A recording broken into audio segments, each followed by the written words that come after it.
And welcome back to this exciting tutorial. We are getting further along in our science fiction scene and our awesome rock spires. We are so close. It's time to get this thing rendered. Let's do it.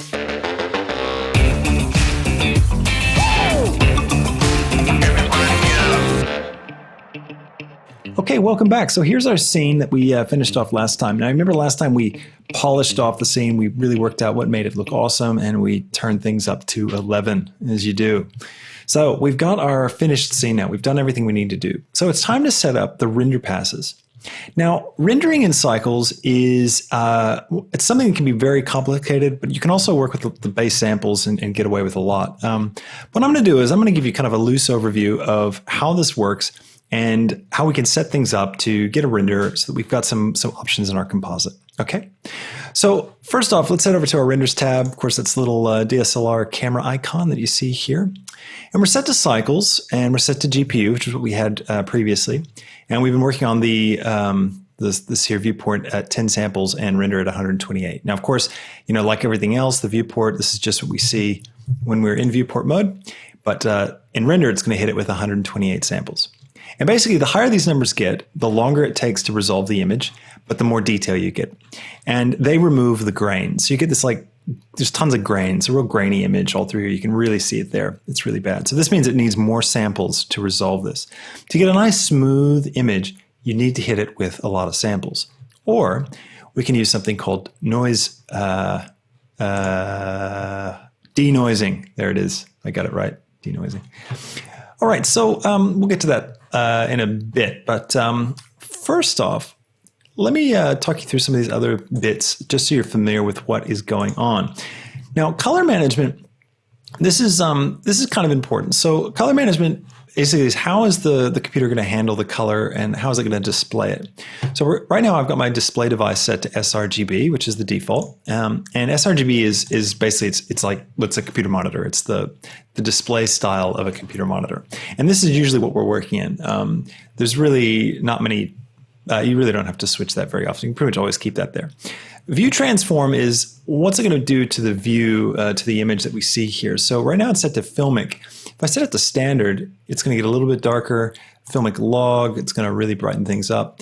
Raw gets it really dark. So in essence, what it's doing is it's showing the same color in all of these, but it's displaying it in different ways. Okay, false color is a useful tool to help pinpoint problems. Anyways, what I tend to do is I set it either to filmic or standard. In this case, it's not really coming out that much different. But the next one down is really important. So look, it adds a look to it. So basically it adds like a color curve to the image, like you would do in After Effects or in the Compositor. So if we set very high contrast, it's going to head a really sharp S curve onto the image, which, you know, you can do that if you wanted to, to kind of, just affect the image directly in your render here without using the Compositor or without, needing to take it into something like After Effects later. You could, use this to create a look that you wanted. It's a totally valid way to do it. But because we want to go into a Compositor, I don't really want to apply any look to this. I want to keep it the image just as it is here so that we can then affect things in our composite in a really clean way. Exposure and gamma, this changes the exposure of the image here. We don't need to change that. And the gamma, if you're not familiar with the concept of gamma, it's basically the midpoint of the gray value. So where is 50% gray? It's a pretty advanced topic and not really something we need to go into here, but the effect of it, if you move your gamma around, it's going to basically move the midpoint of the color in the image, if that makes sense. But typically speaking, we're going to keep our gamma set to 1. And sequencer, this is just the compositor or the editor. It's just telling it, what color space is it going to work in, but you don't have to worry about that. You can create your own custom curve. So this is the same as doing the look. So if I was to do, this, that's going to be the same as high contrast. I was going to brighten up the darks. That's what that would look like. But again, we're not going to mess with any of that stuff. All right, so sampling. We've talked about that. I don't really change the integrator. This is different types of calculations. Again, there's a lot of really complex, advanced stuff in here that you can go into slowly over time and learn. But at the beginning, it's completely unnecessary. You can leave these settings the same every time. Okay. So I'll show you what I tend to affect. So what are the key things that you need to think about? So when you're doing a render, the key things you always need to mess with are your samples. So you need to figure out what the right level of sample is going to be. You need to, you can mess with, I don't even mess with this, like on a simpler level, you just need that. And we need, let's see, performance. These are the two tabs I touch pretty much every time. Film as well, if you have a transparent background. So if we were going to render this without the sky, you can click transparent and it's going to get rid of any kind of background information. It's just going to render out your image itself, which, could be useful for us, but we'll worry about that in a bit. So we'll keep film turned off and the transparent background turned off. Performance is how's it going to handle the render in your machine? This is really all about speeding things up. It's not really changing the quality of your image. It's just changing how fast your computer manages it. And the key factor here is the tiles. So the tile size. So if I was going to go up here and go render image, you'll notice it does these little tiles. There they go. And what it's doing is it's set to 128 samples. So it's throwing 128 samples each time in one of these tiles, okay? And GPU, when you're doing a GPU render, it can only do one tile at a time. And that's because it sends everything into the GPU and the GPU smashes that one tile and then it moves on to the next. So that's what that is. We can change that and try and optimize it so that we get more of a better result. So like, let's see, if we want to go to, what I find is fastest, at least on my machine, and it's a pretty good way of going, is to make the tiles larger for the GPU. And the way I determine that size is actually take the width and the height of my frame and I divide them by 4. So I'm going to go up here and our X value is 2538. Just copy that and pop back over into our render. And so X, I'll paste in 2358, and you can do calculations directly in here, along with any of the inputs in Blender. So I'm going to hit the divide symbol and the number 4, and then I'm going to go back and grab the 1080, head back over to here, paste that in, divide by 4. Boom. Now, if I hit render image, you'll see it. The squares are much bigger, and they fit perfectly within the size of our frame. So it'll do exactly, this is 1, 2, 3, 4, just like we asked it to by dividing by 4. Okay, so let's let this image render for a second, and then we'll just look and see kind of where some problems are. This is a great way too to spot test, to say, okay, are all of our subdivision surfaces behaving appropriately? Like, is the shape of the rocks looking different here than in our renderer down here? Okay, so it's finished rendering the image. So it's a nice clean image. You can see that 128 samples actually resolves things really well. If we zoom in really close, things are looking pretty clean. We get lots of detail with the bumps in the back here, along here. We're really seeing the image. We're getting a bit of noise with these reflections, but that's almost looks like, texture to the rocks, which is kind of nice. So yeah, I'd say overall it's looking really good, but let's just double check it compared to our image here to see, are we missing anything? Some of our rocks are rendering differently than they are here in the viewport. So like, see here, this one's kind of clipping in, whereas it's not there. And this one looks a bit simplified compared to this. So that means that some of and look at this one's really tall here, but here it's come out really short. So that means we've got a couple of settings that are flip-flopped in our modifiers. And especially, you can see here with this rock too. So we need to go in and figure out where those are and correct it. In fact, everything looks like it's simplified a bit. We'll do that next. The other thing, though, while we've got this render still up, it's really useful, is up here is some information. So we rendered frame 250, and it tells us that it took 1 minute and 30 seconds to render this image. So that's really useful. We can try things out and test different settings and then compare the time to try and get this down so that the image quality is acceptable, and the time is as low as possible. And that's kind of the juggling game that you play when you're trying to nail a render. All right, so let's first go in and find all of the things that are turned off. I'll just go through my render stack. I'll just select objects one at a time, and I'll use the full stop key or the period key to pinpoint where they are in my outliner, and I'm going to go and find out. Yep, see, look at that subdivision surface. In our viewport, we've got it set to 3. Rendering, we're only doing 2. So I'm going to go through and find all of those, and I think it'll just be our subdivision surfaces that have that kind of a setting. I'll just double check. There's no other ones. Displacement's fine. Subdivision 2 and 2. Cool. All right. I'll just run through these objects and check them and get them sorted out. Another quick tip: when you've got a lot of objects, like we do in this situation, where they all have the same problem, so they're all set to render to 2. What we can do is I can actually speed this up by I can select them all,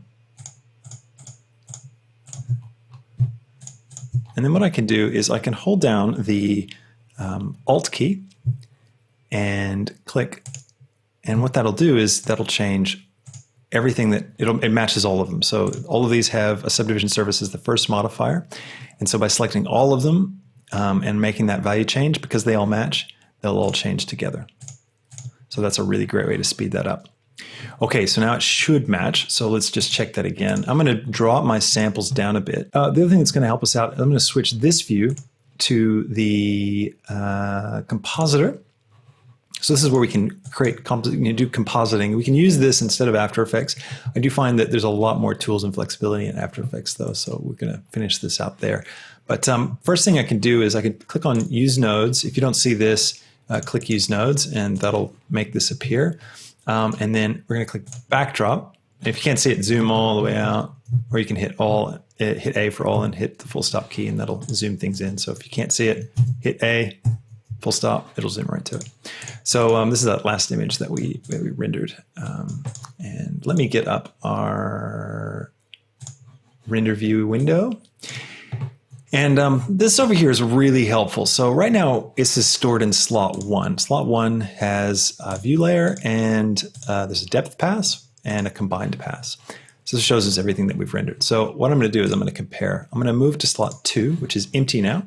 And so we're going to do render, and that will go into that slot. Now, what I'm also going to do is drop my samples down. So that last render we did, we'll keep it the same so we can compare it apples for apples. So I'll hit render image. Okay, so the frame's done. So now you can see things are looking a whole lot better. So let's switch back over to slot 1. If I just click here, it'll show us this is what it was with the subdivisions turned down to 1. How defeating would that be if this is what our scene looked like after all this work? I think we should just give up then. But this is way more satisfying. So you can see we get some great, pock marks here on the ground. I mean, look at that detail. That's so cool. These little like lava flow bits, the rocks look amazing. Like everything is really, really living and breathing, really cool. The little cracks are just, you can see all that detail that we worked so hard to create just pays off when you see it rendered in all of its glory. Look at that light reflection off there from the glow. Man, so cool. All right.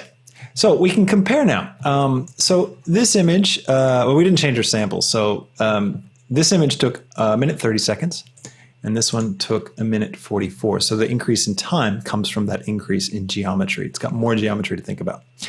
Now I'm rendering on I've got an RTX 2080 Max Q, so that's what's doing my rendering, is that one GPU. So if you've got multiple GPUs, they can all work together in tandem. If you've got a slower GPU, then it'll take longer.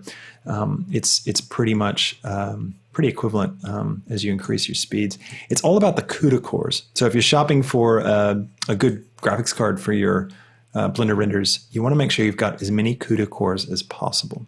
Bandwidth isn't so important. So if you've got an external like GPU setup where you've got like one of those little towers that you can plug a GPU in, and it's only going to give you the PCI bus speed of I forget how slow it goes, but it's like the slowest PCI bus speed you could get. It's like 4 times or something like that. That's fine. So what that is that's basically how quickly the computer will offload the scene onto the graphics card for it to render. So that's not really that big of a deal, because when you set up a render, it's not like you're playing a computer game where you want real-time updates. You don't want that. So it's fine if it takes a bit of time to get, the 16 gig, scene over to your graphics card for it to then render. The important part is that what happens on the graphics card once it gets there. You want that to be fast. And that's going to be affected by the CUDA course. So our scene looks really nice. I like it. Let's start working out how to get this number down, because right now it's going to take a while. So we've got 250 frames in our scene. So we are looking at 250 times 1. Actually, if we take the minute and turn that into 60 seconds, and then we add in our 44 seconds, and then we multiply that by 250. So it's going to take 26,000 seconds, divide that by 60. We're looking at 433 minutes, divided by 60 again. So 7 hours to render our animation at these settings, which, hey, you know, if you're going to run it overnight, no big deal, do it. But sometimes that number is going to be like 24 hours or, you know, 48 hours, and you've got to deliver something the next day. So we need to get a bit more clever about speeding this up. So let's switch to slot 3. We're going to jump down into here, and we're going to go to our render settings, and we're going to go to our, render settings. We're going to go to our samples. So up here, let's drop our samples all the way down to something like 50, okay? And then what we're going to do is we're going to turn on denoising. So if we go to the composite tab, the context, what's this one called? This is the view layer. Yep. All right. So this is where we can set the different passes that they're going to render out. But down here at the bottom is this little tick box called denoising. We can click on that. Now, one thing that's really helpful, so what this is going to do basically is it's going to take our image and it's going to artificially remove noise.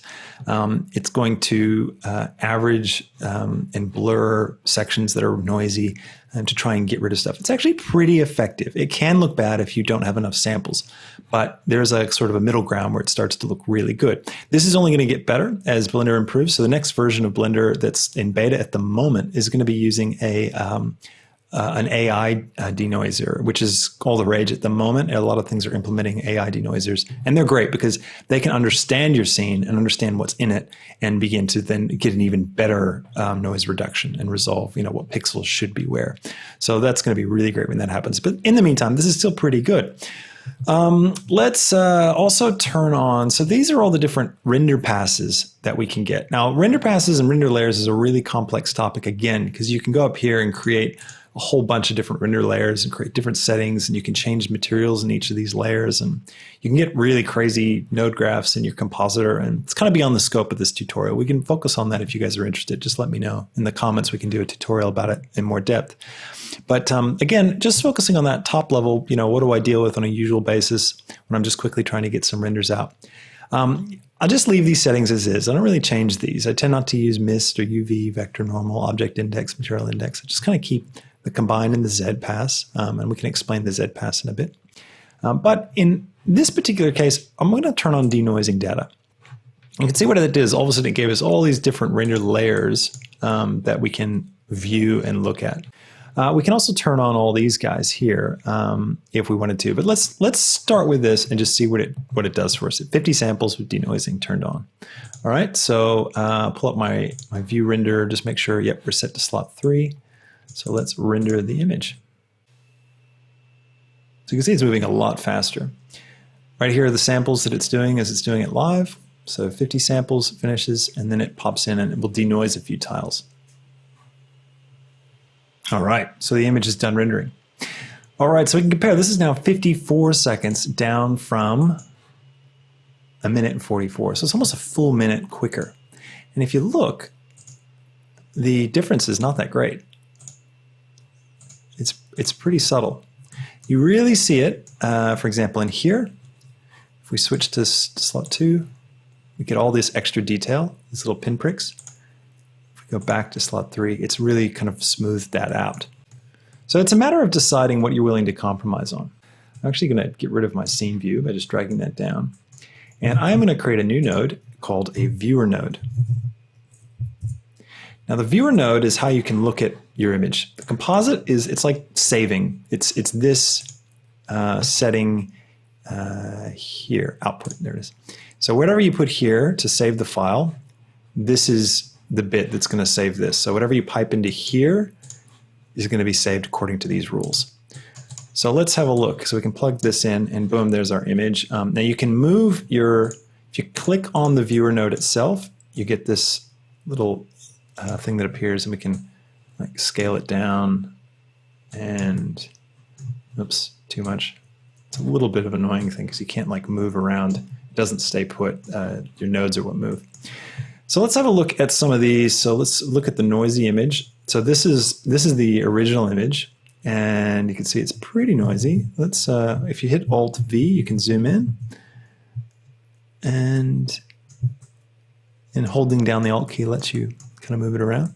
So this is what the noisy image looked like at 50 samples, and this is what the denoised image. You can see where it's kind of doing its denoising. Let's see, so it creates a denoising normal. And let's pop in the albedo, see what that looks like. And then let's have a look at variance. Some of these passes you can actually use to do cool stuff. If you wanted to, you could save any of these out. But what it's doing is you can see it's using all these different crazy passes to, look at that, that looks so cool. It looks like a painting, doesn't it? Zoom that out. There you go. So this is where it's doing its blurring, and it's using all these different bits to basically create that cleaned up, denoised image.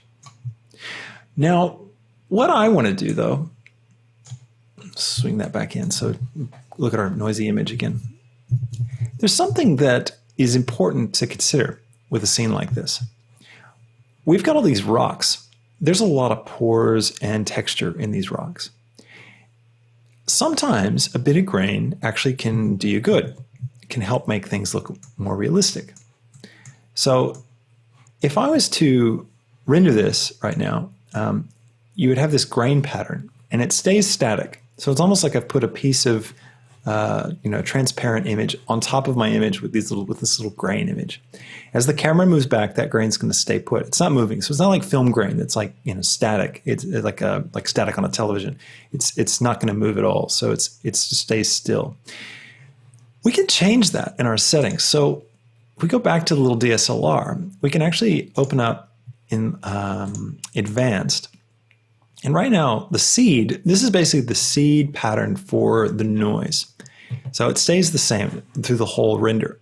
But if I click this little icon here, use animated seed, it's going to use a different seed value, hence noise pattern at different frames. So now each frame, the noise is going to change, which means it's going to look like film grain.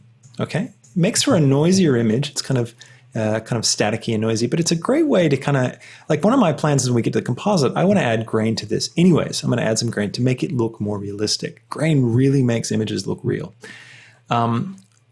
Now, you may not want to have that in your render. You may want to have complete control, and so you want to hit this with as many samples as you can, and let's save that for the compositor and have complete control there. So it's up to you. But if your machine is slow or not moving as fast, you can always use that as a great workaround. So that's a good tip for you. Okay, the next thing that's important to do is if we're going to go with these settings, where we have slot 3 and then denoising set, it's important to kind of look at a different point in the scene. So I'm going to switch to slot 4, and I'll change this back to 3D. Actually, I'll keep it on the compositor. Let's move this up, and I'll move our playhead back to the beginning of our scene. And let's render that. This gives us a chance to see how the noise affects the scene in different lighting, how the scene looks when we hit it with these samples and these settings at different points. Because you have to remember that the whole texture of the scene changes as the lighting changes.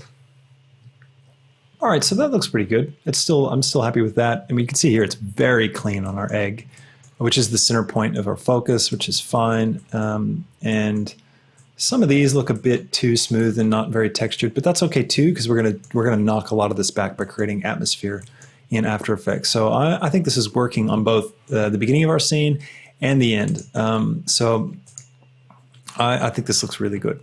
So we're going to stick with these settings. I'm going to use 50 samples for my render, and I'm going to use denoising.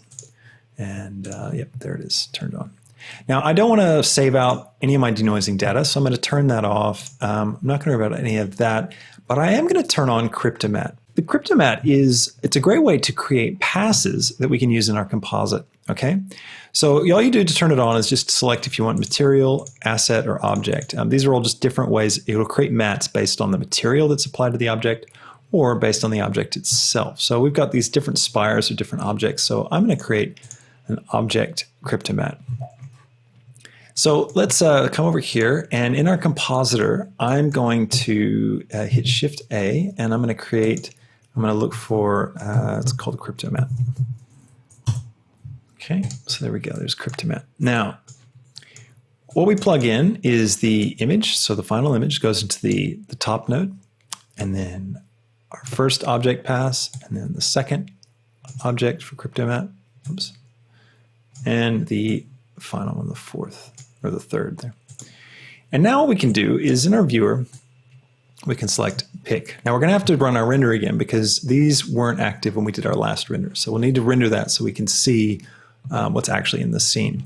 So we'll set up our Z depth as well before we do this next render so that we've got that working. So let me switch over to 3D viewport. All right, select our camera. Z depth is basically it's the depth of our scene converted into white and black values.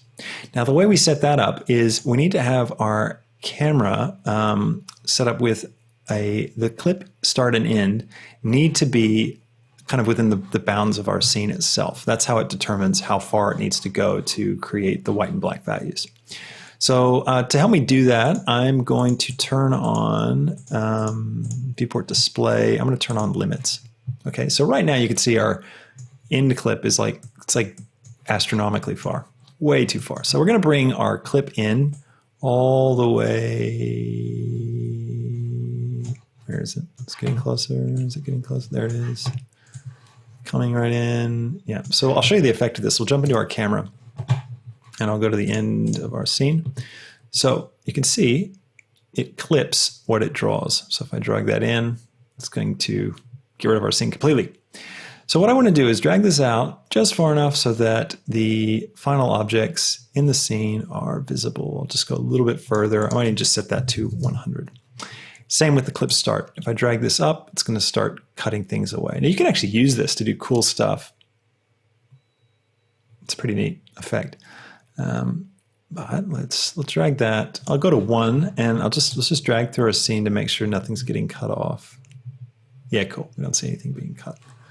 So that's good. So you can see now our limit is from here to here. So what this is going to do mean our Z pass is going to color everything that's here. It's going to have like a certain value, like closer to black, and everything that's here is going to have a value closer to white. I'll show you how that works once we do our render. So that's all we have to do is just set up our clip start and end to be at these correct points.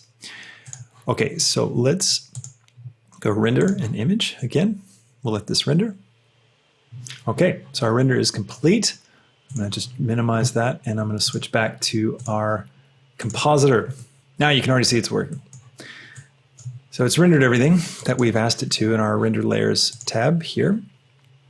And what we have is this is what you see with the Cryptomatt when you plug in the pick into the image viewer. It's going to color each object a different color.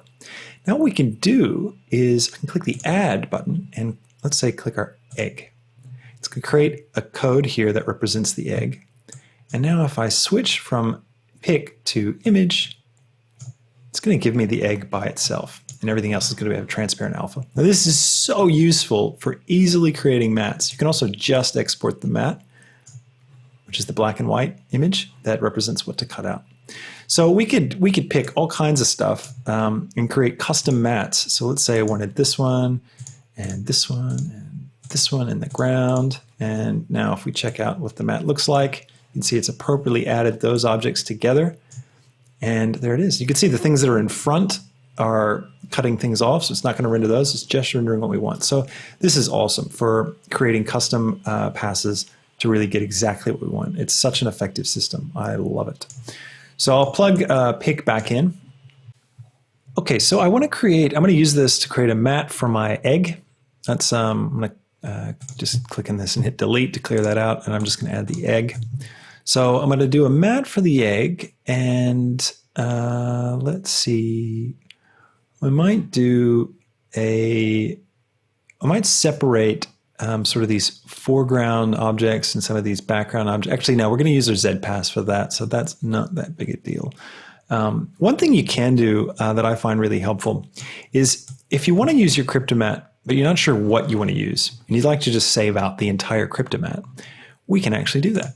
So if we go to Output, File Output, and we go to Item here on the side and drop down the properties, we can change the properties of this file that we're going to output to. So at the moment, it always defaults to the temp directory. You can hit 2 slashes like that, and that's going to save it in the directory that your project saved in for you. And so what I want to do is to save out a Cryptomatt, you need to actually save, it's a pretty big file with a lot of information. So you need to use something that's got 32 bits a channel and floating point. You need to use something with a floating point value basically out. So what you switch it to is OpenEXR multi-layer. So EXR is a massive file that will give you this float full. So this basically means it'll save all of the color information. So it creates a really big file, but it's got everything in it. So this is what you would want to save out, even for your image, if you don't want to lose any color information whatsoever. It can be a bit overkill, but in some cases, it's really worth it. So we don't need to save the image because we're going to save that out already. So what we can do is just create a couple of different layers to save into this multi-layer file. It's like a Photoshop file. It's got multiple layers. So we're going to add a couple of inputs, just 3, and we can call these Crypto 1, 2, and 3. All right, so then what we can do is we can bring it right over here and just drag in our 3 layers and designate a file name. So we can call this, let's see, our Cryptomatts. And then I put a little underscore at the end of the name because what it does is for every frame it adds a number at the end. So just separating it out from the name so it's a bit cleaner. Okay, so now our Cryptomatt can be saved out for later, and it'll be like this image here, and we can use the same systems. We can just import that file. So you can bring in an input image, and we can select with the open button, select the Cryptomatt, and then you can set it to image sequence, and you put the number of frames that it is, and it'll bring them all in, and you can just, it'll have 3 outputs are labeled Crypto 1, 2, and 3, and you can just pop that into the Cryptomatt node just like this and get whatever mat you want. So that's a great tip. If you're not sure what you're going to need and you want to just save everything out just to be safe, that's how you do it.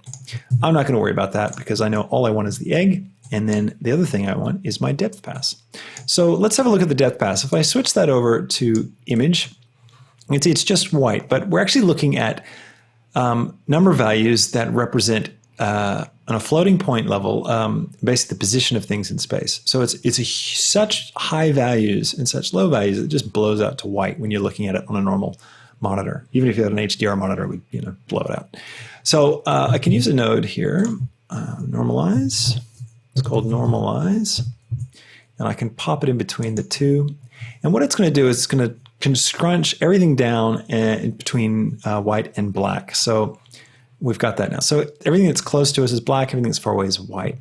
And this is really great because we can use this now to create things like fog and mist and all kinds of really awesome effects. We can also use it to create depth of field with nodes in After Effects, with effects in After Effects. In your Compositor, you may not have a plugin that allows you to use the full floating point values of your depth pass. So it can't take this kind of an image and work with it. If you don't, you can use the normalize. You can actually just save this out and work with this. And that's actually what we're going to do in this case, because what we want is to create kind of this atmospheric fog to our scene. So I want to use this to drive that. Now, what's important for us with this is we need a file type that's going to be big enough to store enough values that we're not going to lose any information. Now, normalize is we're already losing information. It's crunching things down, but we don't actually need the full depth for what we want to do with this. So I'm going to create an output, file output, and I'm just going to save it in the base directory where my project is. And I'm going to use, I'll use PNG. I'm fine with that, but I'm going to move the color depth from 8 to 16.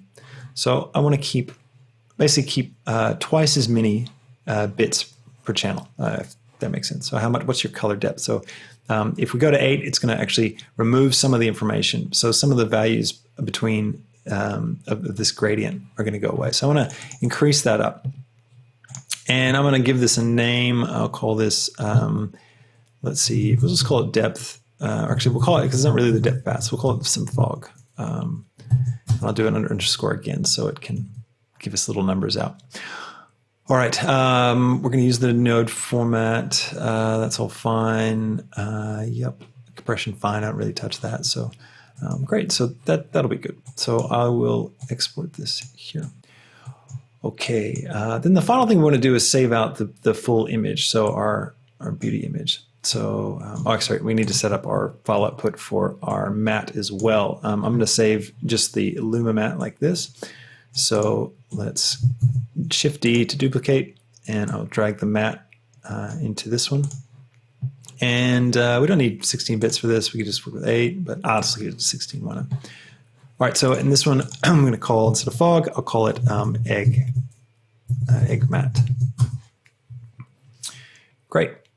Okay, we're set to 24 frames a second, which is cool. It's film standard, so that's going to look good. And oh yes, we need to change the output of our main one. So I'll just hit the 2 forward slashes so it puts it in the directory, and we need to call this rock spire underscore. There you go.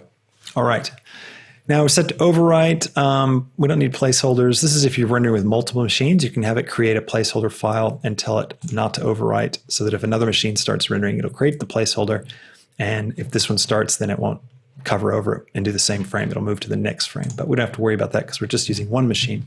And I'm going to set the bit depth to 16 for this one as well, because I want as much color information as possible. If I went all the way up to an EXR, I would have way more color info, but we don't need that much. This is enough. This will give us enough to work with. And then last thing I'm going to do is I'm going to turn off, where is it? Samples, advanced. I'm going to turn off this one here, animated seed, because I am using the noise reduction, and sometimes animated seed can cause problems with noise reduction. I'm just going to kind of keep it off for this one so that noise reduction doesn't jump all over the place.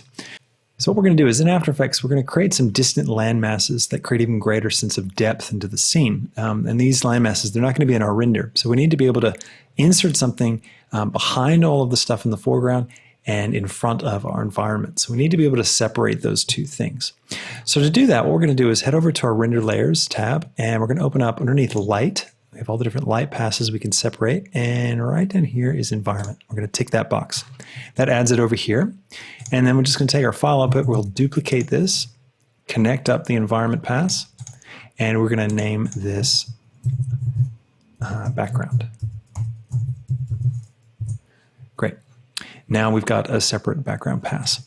Okay, so the last step to do, once you've got all these things set up, we'll just make sure we've got everything correct. Dimension and size, aspect ratio, frame start. Yep, 1 frame at 24 frames a second. So you just double check everything.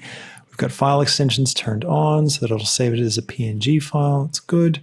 Okay, so what we can do now is set up a render. So we set render animation up here, and our scene will begin to render. And what's really helpful is if you let it render 1 frame, and then you just double check that all of your files look correct and that everything's good. So that's a really good spot check to do. Just go ahead and start your render, but watch it and make sure, first off, does that first frame look okay? Are there any errors that we've missed? And then as well, it's also really important to then check your file outputs just to make sure that it's creating the files in the right directory in the right way, and that everything's looking appropriate, because it's very easy to make tiny little mistakes that you can really kick yourself over later. So just keep an eye out for that. Really worth noting. So I hope you found this tutorial interesting and helpful as we figured out how to get all of our render layers set up.